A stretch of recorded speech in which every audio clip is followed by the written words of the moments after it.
Ladakh deserve کرتا ہے. پچھلے 70-75 سالوں میں جب جب دیش پہ آفت پڑی لداخ سیسا پلائی ہوئی دیوار کی طرح دیش کے ساتھ کھڑا رہا. آج جب لداخ کچھ مانگ رہا ہے آپ پیٹ دکھا رہے ہیں.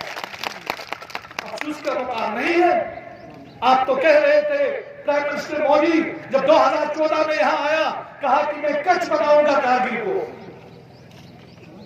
آج ہمارے پی ایچ ڈی اسکالرز ہاتھ میں ڈگریاں تھامے بے بس اور لاچار نظر آتے ہیں.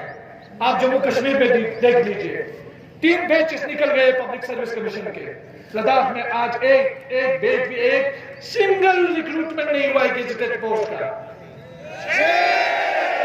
اس کو شرم آنی چاہیے کیریئ کو, اپیکس باڈی کو یا یو ٹی ایڈمنسٹریشن اور گورنمنٹ کو. بیوروکریسی کے دلدل میں دبا کے آپ کو کچھ نہیں ملے گا. لوگوں کے جذبات سے کھیل کے کچھ نہیں ملے گا. اسٹیٹ ہوڈ سکھ شیڈول اب یہ ڈیمانڈ نہیں ہے, یہ سینٹیمنٹ ہے لداخ کے لوگوں کا, یہ اسپریشن ہے لداخ کے لوگوں کا. آج نہیں تو کل دینا ہوگا کیونکہ لداخ کی قیادت اس مسئلے کو لے کے نہ جھکے گی نہ تھکے گی اور نہ ہی بکے گی.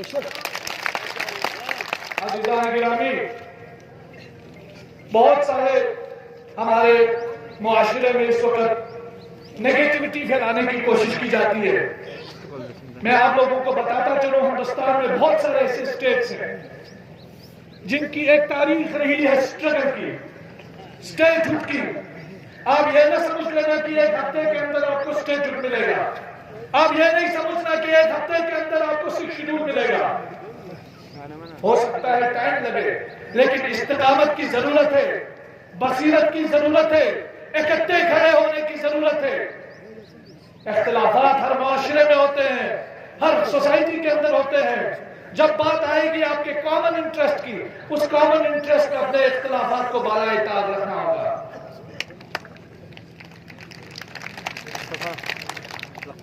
کرگل ڈیموکریٹک الائنس آئندہ آنے والے دنوں میں اپنی اس لڑائی کو آگے لے جائے گی. اور کیسے لے جائے گی اس بارے میں ہمارے کو چیئرمین صاحبان آپ کو بتائیں گے. لیکن میں اس موقع پر یہاں سے بہت سارے نجی ٹی وی چینلز ہیں, یوٹیوبرز ہیں اور کچھ انڈیویجول مین اسٹریم میڈیا کے لوگ ہیں جو لداخ کے ایشوز کو ہمیشہ اٹھاتے ہیں, ہائی لائٹ کرتے ہیں. ان تمام لوگوں کا شکریہ ادا کرتا ہوں. اور میں ہمارے کیریئر اور اپیکس کے اس کاز کو جو لداخ کا کاز ہے, کیریئر اور اپیکس کا بھی نہیں ہے, لداخ کا کاز ہے, کیونکہ یہ جو ممبرس ہیں یہ علامتی ممبرس ہیں. باقی آپ سب کیریئر کے ممبرس ہیں, ہم سب کے لیے ہیں. تو ہم سب کے سپورٹ میں, ہم سب کے اس کاز کے سپورٹ میں سونم وانگچک نے جو آمرن انشن کے نام سے وہ بیٹھے ہیں اس کے لیے میں ان کا بھی شکریہ ادا کرتا ہوں. اور ان کے ساتھ بیٹھنے والے ہر اسٹوڈنٹ کا جو دلی کے اندر ہمارے کارگل کے اور لیہ کے اسٹوڈنٹ ہے, جموں کے اندر ہمارے کارگل کے لیہ کے اسٹوڈنٹ ہے, ہر جگہ جہاں ہمارے کارگل کے اور لیہ کے اسٹوڈنٹس بیٹھے ہیں اور جو وقتاً فوقتاً ہم سے سولیڈیرٹی کرتے ہیں, ان تمام لوگوں کا شکریہ ادا کرتا ہوں. اور ان لوگوں کا بھی شکریہ ادا کرتا ہوں جو ہمیں سپورٹ نہیں کرتے ہیں اور یہ لوگوں کو اکسانے کی کوشش کرتے ہیں کہ کچھ نہیں ہوگا آگے بڑھ کے, کیونکہ وہ اپنی اصلیت دکھا رہے ہوتے ہیں اور ہمارے لوگوں کو جواب دے کر اور بھی اویئرنیس پھیلانے میں ان کی وہ مدد رہتی ہے. اس لیے ہم اس کو پازیٹیو اینگل میں دیکھتے ہیں. میرے عزیزان, ایک بات جو اس منچ سے میں کہنا چاہتا ہوں وہ یہ ہے کہ آئندہ آنے والا دور جو ہے ہمارے لیے بہت امتحان کا دور ہے.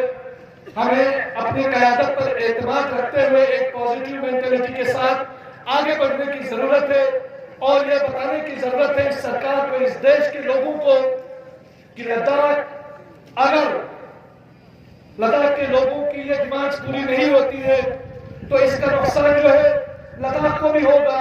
لداخ کے ساتھ ساتھ ہمارے جتنے بھی ملک کے بہت سارے ایریاز کے اسٹیٹس اسے بھی ہوگا, کیونکہ لداخ کا انوائرمنٹ ڈیپینڈ کرتا ہے ان ایریاز کے ساتھ. لداخ میں اس لیے سکھ شیڈول کی ضرورت ہے.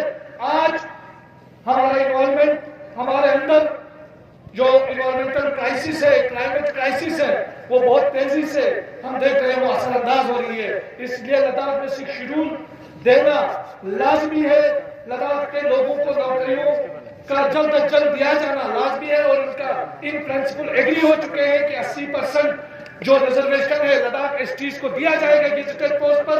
اور یہ کینی اور اپیک نے جوائنٹلی گورنمنٹ کے سامنے یہ مدعا رکھا اور 45% سے بڑھا کر کے 80% گیزیٹڈ پوسٹ کی ریزرویشن کی ہم نے بات کی اور اس پر سرکار ان پرنسپل ایگری ہو گئی. ہمیں یہ کہا جا رہا تھا کہ کسی بھی یوٹی کے اندر ان کا اپنا پبلک سروس کمیشن نہیں ہے تو لداخ کا بھی اپنا پبلک سروس کمیشن نہیں ہوگا. تو ہماری لیڈرشپ نے KDA اور اپیکس کی سرکار کو یہ بتایا کہ جب Jammu Kashmir public service commission ہے اور جو 5 اگست 2019 سے پہلے ہم سب کا پبلک سروس کمیشن تھا تو وہ لداخ کا ایکسٹینڈ کیوں نہیں ہو سکتا یا لداخ میں الگ سے پبلک سروس کمیشن کیوں نہیں بن سکتا. تو ان کا یہ کہنا تھا کہ جتنی بھی یوٹیز ہے اس میں پبلک سروس کمیشن نہیں ہے. لیکن ہم نے کہا جموں کشمیر اور لداخ ایک ہی ماں کے 2 بیٹے ہیں تو جموں کشمیر میں ہوگا لداخ میں کیوں نہیں ہو سکتا ہے. بالآخر ان پرنسپل وہ بھی ایگری ہو گئے کہ ہم بہت جلدی Jammu Kashmir public service commission کو یا تو لداخ کے لیے ایکسٹینڈ کریں گے یا لداخ کے لیے الگ سے پبلک سروس کمیشن کا قیام حاصل کرائیں گے. جب ہماری لیڈرشپ نے بات کی 2 علیحدہ پارلیمنٹری سیٹس کی تو سرکار کی طرف سے ہمیں بتایا گیا کہ 2026 تک ڈیلیمیٹیشن کا پروسیس ہے اور جب تک ڈیلیمیٹیشن کا پروسیس ہے ہم اس ایشو کو زیادہ اس پر بات نہیں کر سکتے. تو اسی بات کو مد نظر رکھتے ہوئے ہم نے بھی اس ایشو پر سہمتی کر لی. لیکن 6 شیڈول اور اسٹیٹ ہٹ کے ایشو پر نہ ہم خاص کر ہمارے قمر علی خان صاحب کربلائی صاحب ہمارے لاگروک صاحب اور KDA اور اپیکس کے اور بندے حقیر سب نے یہ بات کہی کہ ہم 6 شیڈول اور اسٹیٹ ہٹ کے ایشو پر 1 انچ بھی پیچھے ہٹنے کو تیار نہیں ہے.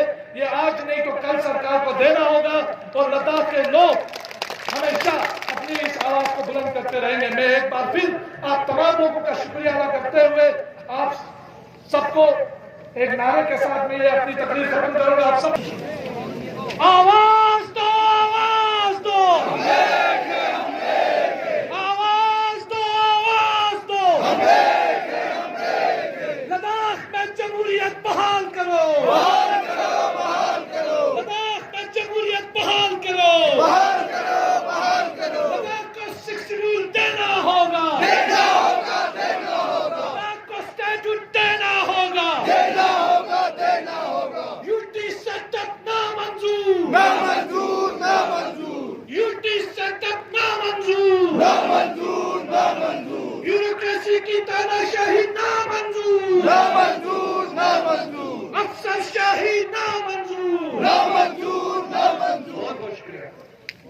For more updates, subscribe to our channel Kargil Today. Click the show links and enjoy watching the videos. Like us on Facebook and follow us on Instagram. Keep watching Kargil Today. Keep enjoying Kargil Today, the only voice of Kargil Ladakh.